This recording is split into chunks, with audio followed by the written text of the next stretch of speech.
All right, ladies and gentlemen, we are at Casa de Emmanuel in East Liverpool as promised, and Ted Arnaud right now joining us.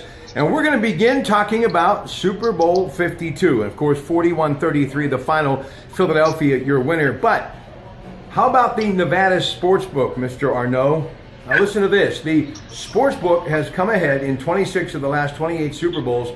However, the margin in 2018 was slimmer than ever. Reportedly, they only pulled in $1.1 million from the game, which would be the smallest margin since the Nevada Gaming Control Board began tracking the action. Now, last year, the sportsbook pulled in a total of $247.7 million. So what a difference a year makes. Some thoughts about that, which is a giant part of the revenue of the great city of Las Vegas, Ted. Well, remember that they wins versus bets. So they had a rough year, really, because everybody had bet on New England, so they had some big payouts, and where they really got clobbered was betting the over. Whoever bet the over creamed it. So the sports books were hanging out a little bit because of that over. But you know what? That's what gambling's all about, and those guys know how to do it. I remember one year that 3 or 4 of the betting establishments, the little casinos that had their own sports books, actually went under and had to sell out because they lost so much. All right, now we're going to talk about Coach Belichick's decision. This is the big story trending today, to bench Malcolm Butler, one of the team's top defensive stars. You may remember in 2014 he got the big interception to seal the Super Bowl win against Seattle. Ian Rappaport, one of the best in the business, NFL media, called it the perfect storm, Ted. He showed up a day later than the rest of the team because he was sick. Had a rough week at practice. There were some disciplinary issues, smaller, minor, but the bottom line is he broke some team rules and attitudes and some frustration as well. So all of it really kind of was that perfect storm. How much of a difference do you think it was for Matt Patricia's defense without Malcolm Butler in there? He spent the entire day on special teams.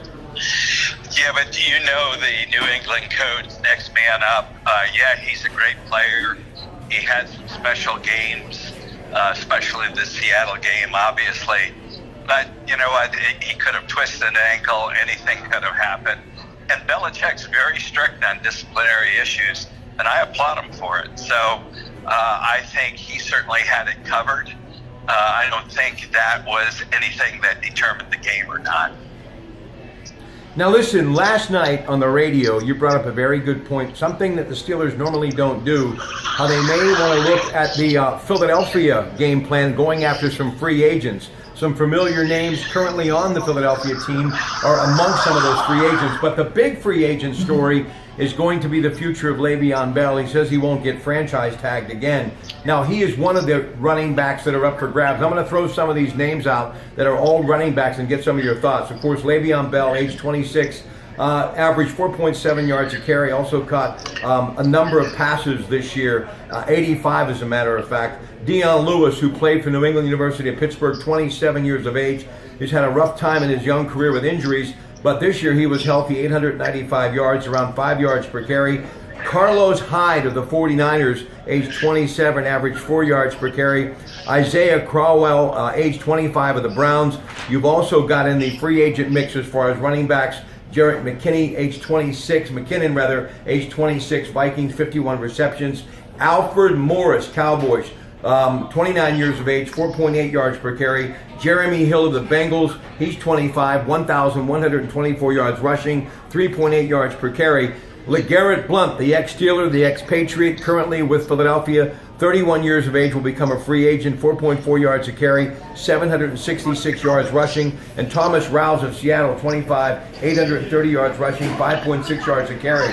So the reason I'm bringing it up, what about life after Le'Veon Bell? And some of the names I mentioned, going to be very hard to replace him, and he is the number one free agent. So let's talk about that situation as the Steelers are moving into another season.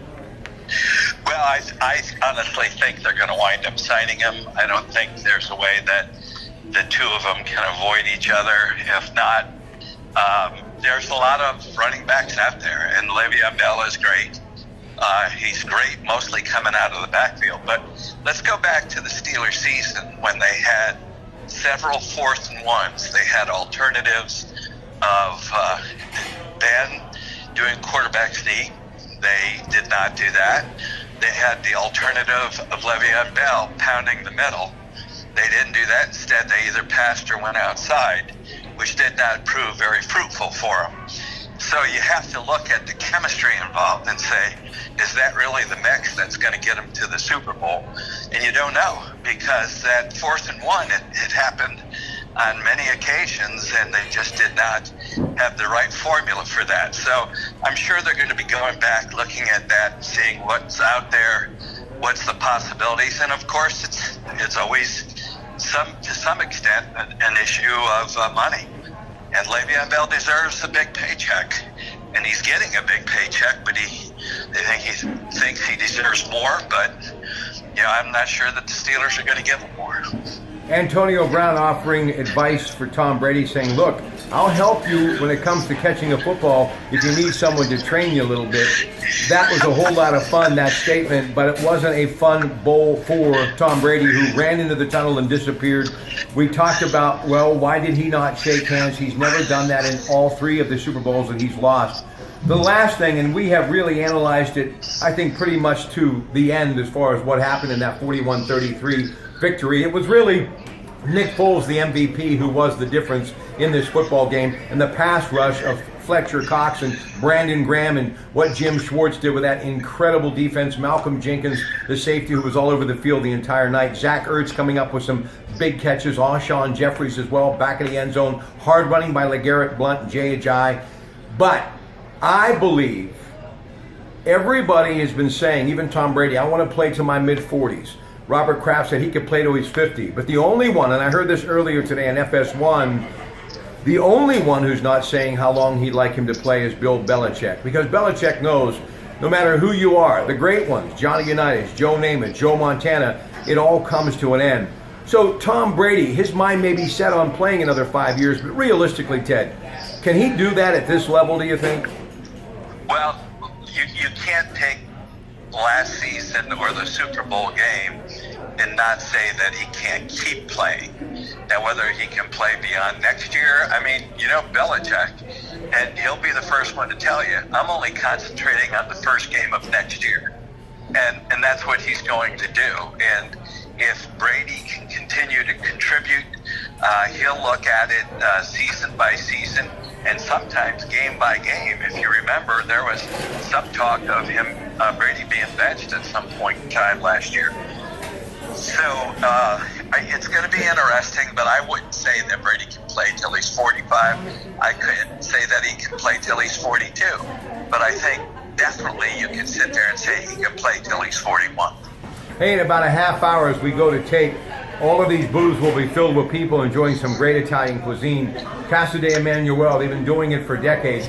And Valentine's Day is fast approaching, so that significant other, come down, get some wine, get some pasta, and make it a special night. I know Lou Bellino and his wife Michelle would love to see you, along with Sarah and everyone who works here on the historic part of East Liverpool that is known as the East End of Mulberry Street. Ted and I coming back one more, talking about the Dow Jones and its really roller coaster ride over the last couple of days, but it did close up 500 points today. Biggest rally over a short period of time since August of 2015. That's next with Ted Arnaud and your Pratte Pack here at Casa de Emanuele in East Liverpool.